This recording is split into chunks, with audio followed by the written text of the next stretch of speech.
जय जगन्नाथ।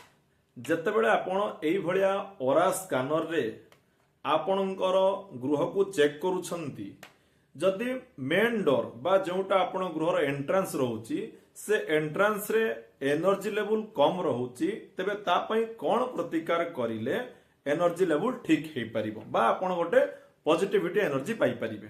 ता पई प्रतिकार होउची कोन, मुख्य द्वार रे arrow copper pyramid arrow copper pyramid टे लगांतु, किंबा गोटे स्वस्तिक पिरामिड लगांतु, किंबा एरो कॉपर पिरामिड सहित गोटे स्वस्तिक पिरामिड तत् सहित आपण कोन करिवे, त्रिशक्ति यंत्र त्रिशूल ओम एवं स्वस्तिक थिबा गोटे त्रिशक्ति यंत्र को घरर मुख्य द्वारा स्थापन करंतु। देखिबे जेते नकारात्मक ऊर्जा अछि यथाशीघ्र ताहा नष्ट होई गोटे पॉजिटिविटी बा गोटे सकारात्मक ऊर्जा आपण पाई परिबे। विदाय दियंतु। जय जगन्नाथ।